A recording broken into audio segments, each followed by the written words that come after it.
Salutare, oameni buni, și bine ați venit la un nou interviu pe vlogul nostru. Sper că vedeți că m-am pregătit pentru interviul acesta, pentru că astăzi o să vorbim cu Adelina. Bună, Adelina! Alo! O să începem cu niște întrebări fulger, la care așteptăm răspunsuri scurte, astfel încât urmăritorii noștri să-și facă o idee despre ce vrei tu să ne povestești în interviul pe larg. O să începem cu facultatea pe care ai terminat-o tu. Ce facultate ai făcut? Eu am terminat facultatea de kineziterapie din cadrul Universității Naționale de Educație Fizică și Sport. București. București. Poți să ne spui câte ceva despre admitere? În ce constă admiterea la facultatea asta?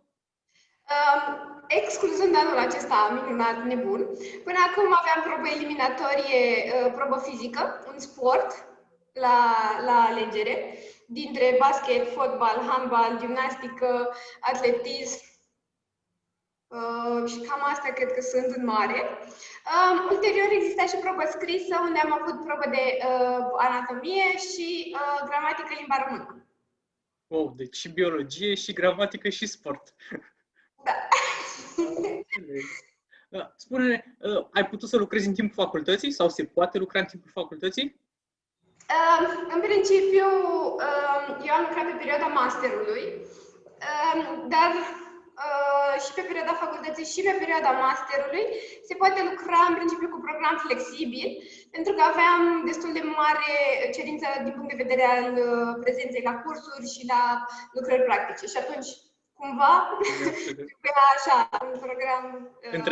Între două cursuri. Da, ceva de genul. Okay. Și după ce ai terminat facultatea, este greu să-ți găsești un job în domeniul ăsta?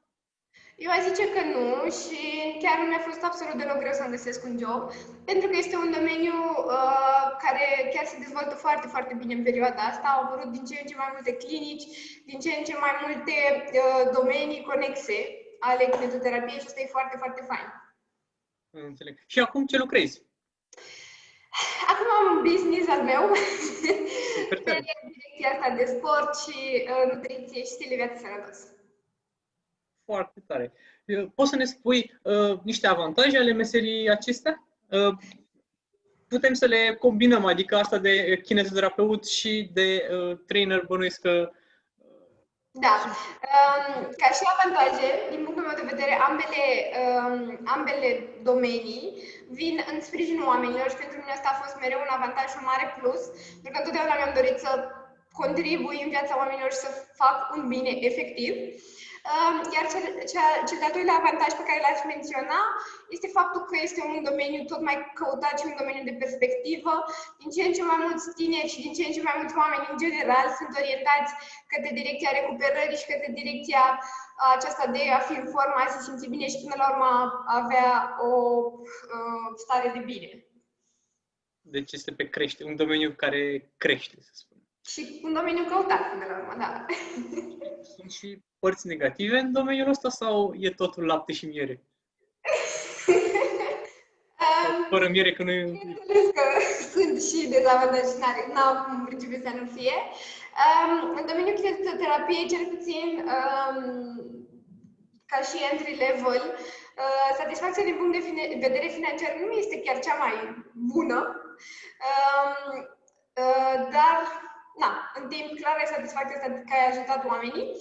După aceea, un alt dezavantaj pe care eu îl văd, tot timpul ai nevoie de foarte, foarte mult, este un domeniu în care ai nevoie permanentă de cursuri de specializare. Și facultatea te învață niște lucruri de bază, foarte, foarte faine, dar ai nevoie tot timpul să pui mâna, să lucrezi cu un om și să înveți tot timpul lucruri noi, să te specializezi constant, pentru că lucrurile evoluează și tehnica evoluează foarte, foarte mult. La fel și pe sport și nutriție, culmea. Da. Înțeleg. Păi, mulțumesc mult, Adelina, pentru moment. Sper că urmăritorii noștri au reușit să-și facă o idee despre ce o să ne povestești în interviul pe larg și o să punem un link în descriere în care putem să vedem interviul full. Ne auzim, pa, pa! Super, pa!